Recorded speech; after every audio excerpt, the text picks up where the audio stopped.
Good evening, Pokemon fans! Here with your community news is Crobat for the win of the Token Minorities, and my co-host filling in for Mama Jolt. Please introduce yourself, young Padawan.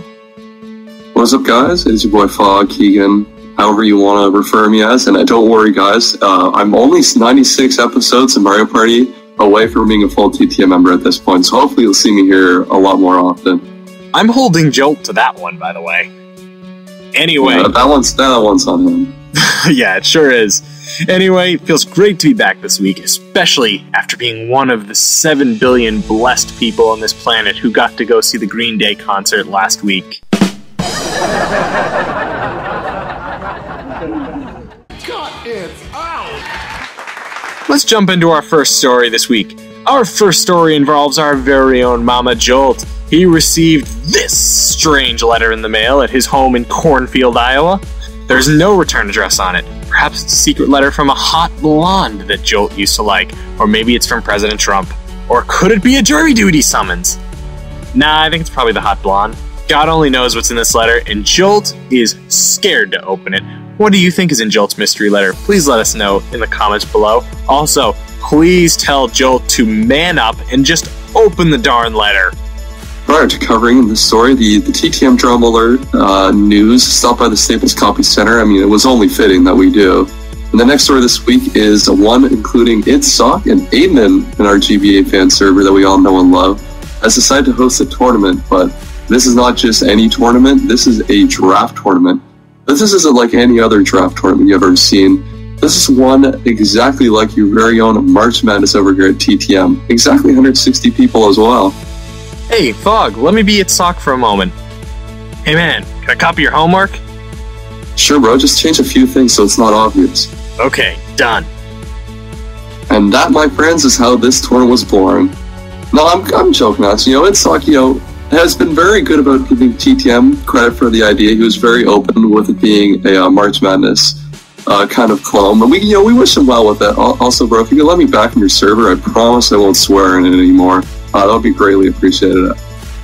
So now it is a bit of a slow news week, so we do unfortunately only have 3 significant stories this week. So if there are anything out there in the community that you see, make sure to tweet us at PokeDramaTTM with the hashtag PokeDramaTTM. Alright, thanks for that little announcement, Fog. Okay, for our final story. We received an anonymous tip that Sketchy Smeargle may have chosen his words poorly over Twitter this week when Galactic Elliot announced that he made it into the P4G League. Congrats, by the way. That's our little news announcement. He made the P4G. Congrats. But anyways, when he made that announcement, Sketchy Smeargle seemed less than excited, as you can see on the screen. When pressed as to why, he said that he was happy for Elliot, but had issues with something else, presuming the leadership of the P4G.